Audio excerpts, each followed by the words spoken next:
Good morning, everybody. Welcome to today's devotion for June 4th. Today's devotion is titled God Focus, and the Bible reading is from 1 Timothy chapter 6, verses 6 to 11. When I was shopping for engagement rings, I spent many hours looking for exactly the right diamond. I was plagued by the thought, what if I miss the best one?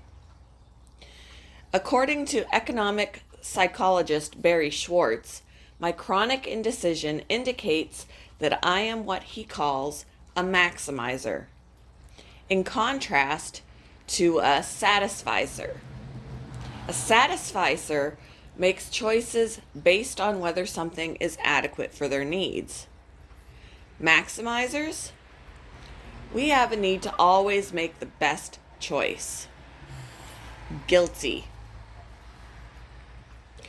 The potential outcome of our indecision in the face of many choices: anxiety.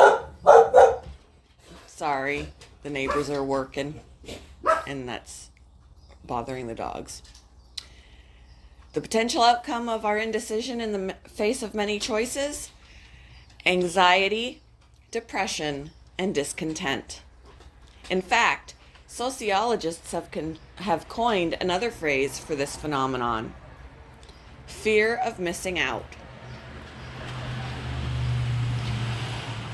We won't find the words maximizer or satisficer in Scripture, of course, but we do find a similar idea.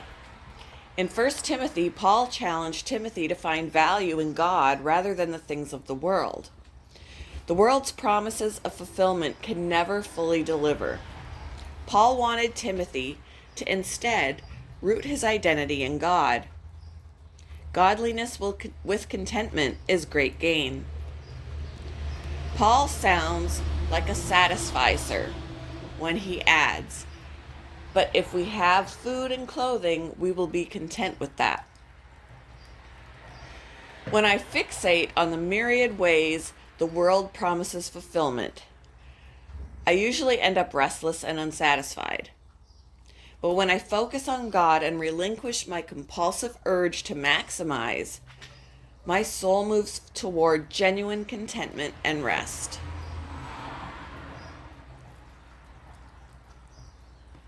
Usually I read the scripture first, and I didn't do that.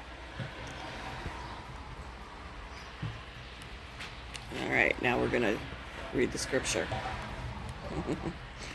But godliness with contentment is great gain, for we brought nothing into the world, and we can take nothing out of it. But if we have food and clothing, we will be content with that.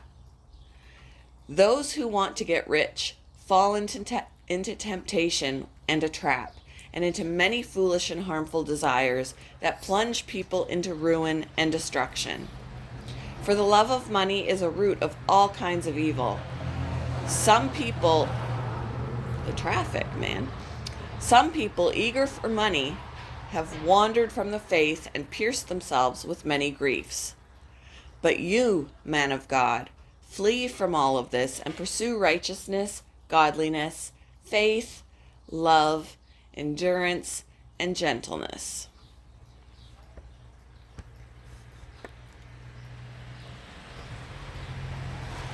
Would you say you tend to be a content person? Why or why not? How do you think your relationship with God affects your overall contentment in life?